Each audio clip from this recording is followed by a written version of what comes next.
मागील पानावरून. ऐतिहासिक तथ्यांचा आधार असलेल्या या पॉडकास्टमध्ये काही प्रसंगांचं नाट्य रूपांतर करण्यात आलं आहे. नमस्कार. मला प्रचंड राग येतो बरं का. म्हणजे मी वैतागतो, अस्वस्थ होतो ज्यावेळी मला समजतं की एखादा उच्च शिक्षित माणूस जो स्वतःला सुसंस्कृत म्हणवून घेतो तो एखाद्या भोंदू, बाबा, बुवा, महाराज, माताजी यांच्या आहारी जातो, पैशाची वारेमाप उधळण करतो, कधीतरी त्याचे डोळे उघडतात आणि मग तो माणूस पोलीस स्टेशनमध्ये जाऊन या भोंदू बाबाविरोधात तक्रार करतो. बरं, हे आत्ता घडतंय 2024 सुद्धा. आपल्या देशामध्ये असे असंख्य भोंदू बाबा, बुवा, महाराज, माताजी आहेत. राज्यांमध्ये यांची ठाणी आहेत. मठ आहेत, मठ. आणि हे एका विशिष्ट धर्माशी नाहीत, प्रत्येक धर्मात हा प्रकार आहे, बऱ्यापैकी आहेच असं म्हणा. मी तर पाहतोय. मग आपल्याला विचार येतोच, स्वाभाविकपणेच येतो. म्हणजे असं म्हटलं जातं की शिक्षणामुळं माणूस सुजाण बनतो. पण हे वाक्य पुन्हा पुन्हा तपासून पाहावं अशी परिस्थिती आपल्या देशामध्ये आहे. म्हणजे जगभरामध्येच असेल, पण मी आपल्या देशाबद्दल बोलतोय. आणि मग आठवतात 19व्या शतकातील करसनदास मुळजी, एक अत्यंत बंडखोर, विचारी आणि आपल्याला जे पटलंय ते परखडपणे मांडणारा पत्रकार, जातिवंत पत्रकार करसनदास मुळजी, ज्यांच्या एका गाजलेल्या खटल्यावर अलीकडंच नेटफ्लिक्सवर महाराज नावाची एक मूव्ही आली. मी बघितली ती फिल्म आणि असं वाटलं की करसनदास मुळजी यांच्याबद्दल पुन्हा एकदा बोलायला पाहिजे. एका कर्मठ गुजराती कुटुंबामध्ये करसनदास मुळजी यांचा जन्म झाला आणि मग शिक्षण मिळालं त्यांना आणि शिक्षणाने एक विशिष्ट दृष्टिकोन पण प्राप्त झाला. ते विचार करायला लागले. आपल्या आजूबाजूच्या विपरीत परिस्थितीवर त्यांच्या मनात विचारांचं काहूर माजायला लागलं आणि मग त्यांना दिसायला लागलं की आपल्या घरी आपली काकू जी विधवा आहे तिला किती गोष्टींपासून वंचित राहायला लागतंय. एका दृष्टीने तिच्यावर अन्यायच होतोय. आणि मग एका निबंध स्पर्धेसाठी विधवा पुनर्विवाह या विषयावर करसनदास मुळजी यांनी मांडणी केली.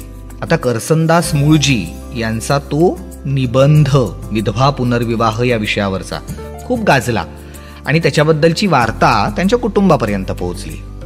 अर्थातच त्यांच्या काकू, ज्यांचं करसनदासजी यांच्यावर खूप प्रेम होतं, माया होती, त्यांना ही गोष्ट समजली आणि विधवा पुनर्विवाहाबद्दल आपल्या कुटुंबातला मुलगा असं काहीतरी लिहितोय याचं त्यांना खूप वैषम्य वाटलं, वाईट वाटलं आणि त्यांनी करसनदासजी यांना घरातून बाहेर काढलं. त्यांना हे विचार पटलेच नाहीत.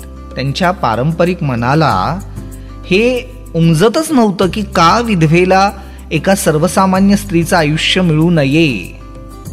त्या खूप व्यथित झाल्या, कारण त्यांच्यावर जुन्या विचारांचा पगडा होता.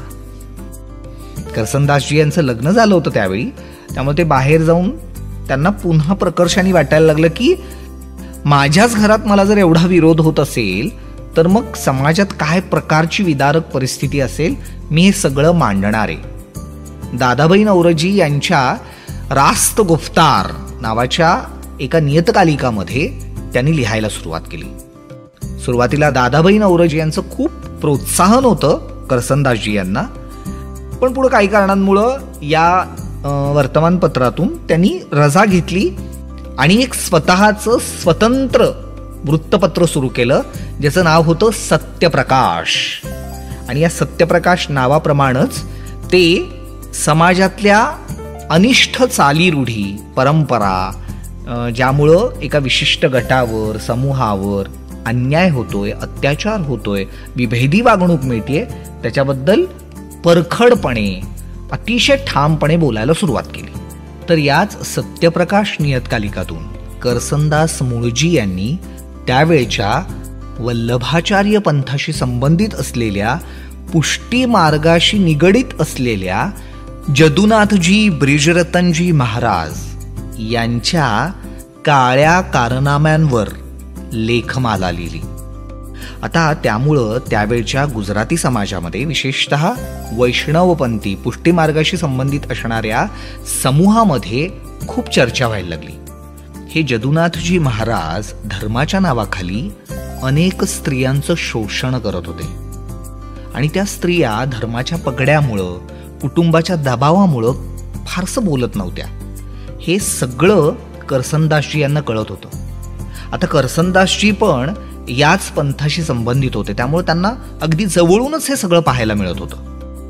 तर या जदुनाथ महाराजांचा धर्माच्या नावाखाली हा जो अनाचार चालला होता त्याच्या विरुद्ध करसनदासजी यांनी आवाज उठवला आणि त्यानंतर चिडून जाऊन जदुनाथजी यांनी करसनदासजी विरुद्ध कोर्टात मानहानीचा खटला दाखल केला.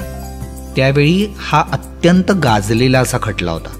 म्हणजे मुंबई परिसरातले किंवा गुजरात, मध्य प्रदेश इथले वल्लभाचार्य संप्रदायाशी संबंधित, पुष्टीमार्गाशी संबंधित जी काही भक्त मंडळी आहेत ती तर अगदी चवताळून उठली. काही जण जागृत व्हायला लागले. एकूण काय, या खटल्याबद्दल संपूर्ण देशभरच एका वेगळ्या पातळीवर चर्चा सुरू होती. आता हा खटला चालला आणि जदुनाथजी सरकार यांना मदत करायला त्यावेळेचे अत्यंत महत्वाचे वैद्यकीय क्षेत्रातलं जे नाव होतं भाऊदाजी लाड, ते सुद्धा धावून आले आणि त्यांनी सुद्धा साक्ष दिली. हा खटला खूप काळ चालला आणि खूप गाजला सुद्धा.